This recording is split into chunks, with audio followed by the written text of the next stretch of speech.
ንጹህና እውነተኛ አምልኮ ምንድነው? ባልቴቶችን በችግራቸው መርዳት፣ ወላጅ የሌላቸውን ልጆች ማገዝ ነው ይላል ያዕቆብ። እኔ አንድ ያስለቀሰችኝ ሴት አለች በእውነት የዛሬ ስንት ዓመት እኔ ማገለግለው 5 ኪሎ መካነ ኢየሱስ ነው እና እስጢፋኖስ መስቀል አደባባይ ጋር የኦርቶዶክስ ቸርች አለ እስጢፋኖስ የሚባል እና እዛ ታክሲ ለመያዝ ቆምኩ። ያኔ የዓመቱ የእስጢፋኖስ በዓል ስለሆነ ብዙ ሰዎች መጥተዋል እና የኔ ቢጤዎች አይኮለኮላሉ ታውቃላችሁ። ዳቦም ጠላም ምንም ይሰጧቸዋል። በጠብቅ ታክሲም የለ አውቶቡስ ተስፋ ቆረጥኩና በቃ ድሆችን ማየት ጀመርኩ እና ትኩር ብዬ ሳይ አንዷ 2 ልጅ አላት። አንዱ በከረጢት ብዙ ይቀበላል፣ አንዱ ገንዘብ ይቀበላል፣ ያወራሉ። በጣም ብቻ ብዙ ነገር እየተማርኩ ያለው ሽክ ያለች ሴት ከቦሌ መጣች። ያስታውቃል አለባበሷ፣ ቦርሳዋ፣ ምኗ ሁሉ እና ከኪስ እያወጣች 50 ብር 100 ብር 50 ብር ስትሰጣቸው የሁሉም ትኩረት እሷ ላይ ሆነ። ይሄ ትንንሹን ተውት ማለት ነው። እሷም ደስ እያላት ነው። 100 ተዘጋጅታለች ማለት ነው። እንደ ስለት ሊሆን ይችላል። 100 ቁጭ አርጋ አንዷ ሴት ጋር ስትደርስ አለቀ ብሩ። አለች፣ ተጸጸተች። እንደ ድራማ ከሩቅ ነበር የማየው። ቀስ ብዬ ተጠጋኋት ማለት ነው። ብሩ አለቀባት። ያቺ ደሃ ሴት 2 ልጆች አሏት እግሯ ስር እና ቀሚሷን ወደ ላይ ሰብስባ ያቺ ቦሏ ምርጥ ሴት ከልጆቿ መሃል ቁጭ አለች አስፋልቱ ላይ። ከዛ ልጆቿን እያባበሰች አባታቸው ማን ነው? ከየት ሀገር ነው የመጣችሁ? እያለች ስታወራት ድሃዋ አለቀሰች።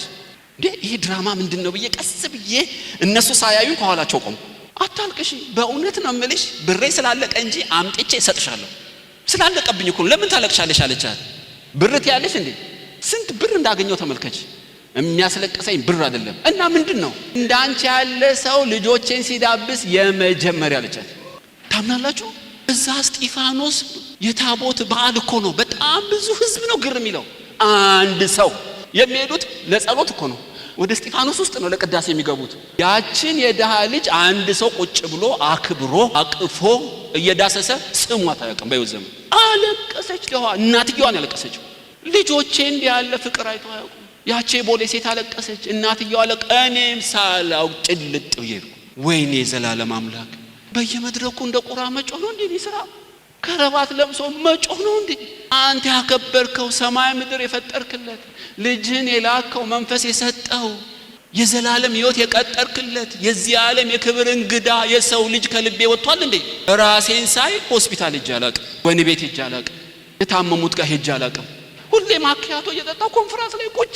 ይሄ ነው እንዴ አምልኮ? ወቀሰኝ ነው የምላችሁ መንፈስ ቅዱስ የዘላለም አምላክ አልኩ። ታስሬ ያልጠየቃችሁኝም ታምሜ ያልጠየቃችሁኝም ተርቤ ታርዤ የሚለው ቃል እንደ ፖሊስ ያሳደደኝ ጀመር። ራሴን ቁጭ ብዬ ፈተሽኩት። በእውነት ነው የምላችሁ። ስንት ሺህ ቸርች ሰብኬያለሁ። ስንት ባለ ጸጎች ጋሻይ ቡና ጠጥቻለሁ። ስንት ታላላቅ ፕሮግራም መርቻለሁ። ሆም ብዬ በዝግጅት ዶዎች ጋር ሄድኩባት ቀን በጣም ጥቂት ተጸጸትኩኝ።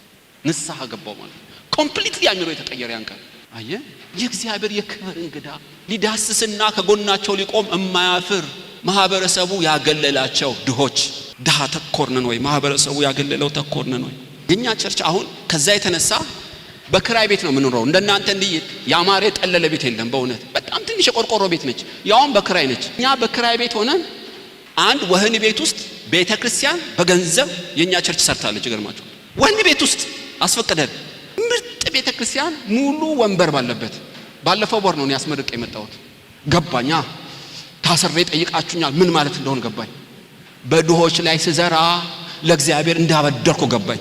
የምር ገባኝ ማለት ነው በእውነት። እስኪ ይሄን ነገር ተለማምደናል ወይ? ከድሆች ጋር ኢየሱስ በጣም ፍታውን ይዟል እኮ ኢየሱስ። ዝቅታውም ጋር ኢየሱስ ደርሷል። ይገርማል።